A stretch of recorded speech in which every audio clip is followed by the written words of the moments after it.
Good evening and welcome to News Channel 8. I'm Jerome Aegean, and here's some of the stories we have for you tonight. The bleeding continues in the Virgin Islands. A jogger is killed on the highway. And what's going on with Miss Anna and Mr. Bill as all eyes are on the tropics? These stories and more are up next on News Channel 8.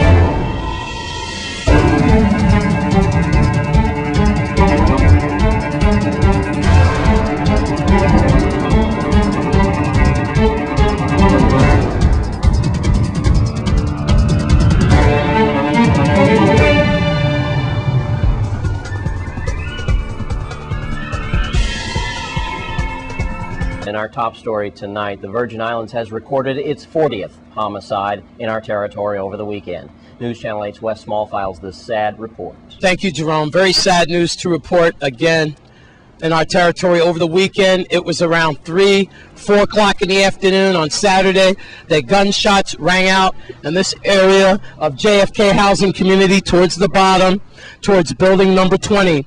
The shots were fired, and that's when emergency responders found 21-year-old Bomani Stevens, who was shot in his neck, bleeding profusely in a pool of blood. He died at Juan Louis Hospital sometime later. Less than 2 hours since that homicide at 5:30 in the afternoon, 18-year-old Hakeem Jonathan was taken into custody without incident towards the bottom of JFK housing community again, near the beach area, hiding in some bushes. He has since been put on bail for $1 million. 18-year-old Hakeem Jonathan charged with first-degree murder, and he has been put on bail at $1 million. Probably a message sent out to the gunmen in our territory that enough is enough. Let's go to Police Chief Oakland Benta with those exact words from the community. 18-year-old Hakeem Jonathan of LBJ Garden was arrested and charged with murder in the first degree less than 3 hours after a Saturday afternoon homicide in JFK housing community. At about 3 p.m. Saturday, August 15th, police responded to a call of shots fired in the JFK housing community. When they arrived on the scene, they saw a male victim, later identified as 21-year-old Bomani Stevens, lying on the ground in a pool of blood. EMTs could not find any vital signs on the victim, who was later pronounced dead by medical personnel. The paramedics worked feverishly on this precious life, and then transported him to the hospital where he succumbed to his injuries. Police, including the Major Crime and Criminal Investigation Detective, Forensic Detectives, Crime Scene Technician, Special Operation Unit, Marine Unit, members of the Drug Task Force, and officers from the Anselmo Marshall Command in Christiansted processed the scene and interviewed witnesses. Additional calls to 911, an eyewitness account of what transpired from our outstanding citizens, directed us to the perpetrator and his identity. The investigation led Major Crime Detectives to LBJ Housing Community, where Hakeem Jonathan of LBJ Garden was placed under arrest at 5:24 p.m. for murder in the first degree of Mr. Bomani Stevens, after he was found hiding in the bushes by members of the Special Operation Bureau close to the beach of LBJ Garden without incident. He was placed on a $1 million bail and remanded to the custody of the Golden Grove Adult Correctional Facility pending further court action. Let me give you some statistics on what's going on. So far, we've had 24 murders on St. Thomas, 15 on St. Croix, 1 on St. John. That puts our homicide rate for the middle of August at 40. I know what you've been asking, and we've done the research for you. Where were we 1 year ago from today with the homicide rate? Last year we were at 26 homicides. We are now 14 homicides ahead of last year's pace. Alarming news? Yes, it should be. For a territory with a population of 100,000 people, we are seeing homicides just about every other day in the territory. When will the bleeding stop? Wow. All I could tell you is that we are losing young black men at an alarming rate. 18 years old, just a baby, and put on $1 million bail, charged with murder. Where are the guns coming from? More importantly, who's giving our young black men these weapons to turn it on other young black men? What is going on in our territory, and when will it stop? Before we finish this homicide report, there was a robbery from someone who was near the Rebound bar. Of course, that's near Canagated Ballpark towards east, around 3 a.m. on Sunday morning. Police got there really fast. It was 4 men involved. A high-speed chase led all the way to the Carambola area.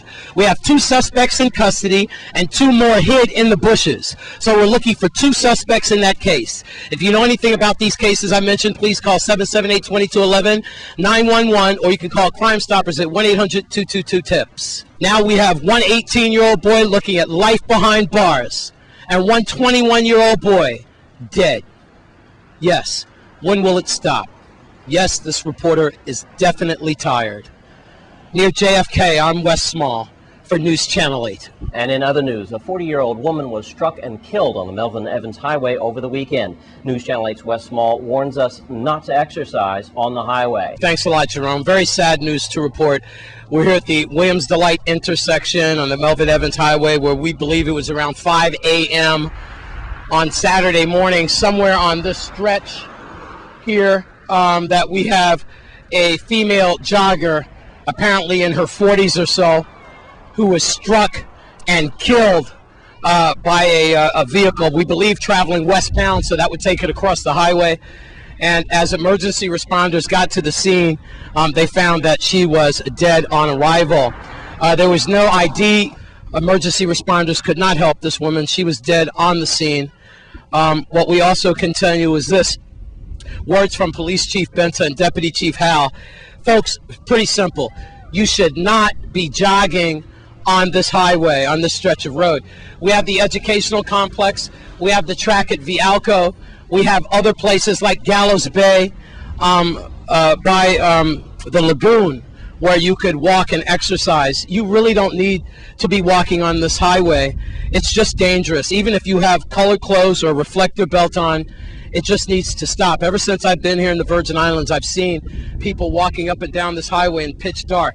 There's a couple of reasons why you shouldn't do that. Number one, we have an all-time high criminal element going on now for crime and violence. Next thing is people are coming home from partying. They are drunk. They are traveling at a high rate of speed. They are tired. It could be a change of shift where people are tired. And look at that. They are speeding. Even as we talk, they are speeding up and down this road. Almost no one is doing 55 miles an hour. A word to the wise, please don't jog on the Melvin Evans Highway. Don't exercise on the Melvin Evans Highway. Another senseless death and tragedy. I'm Wes Small in Williams Delight intersection for News Channel 8. And this just in, let's go to Wes Small with this breaking story.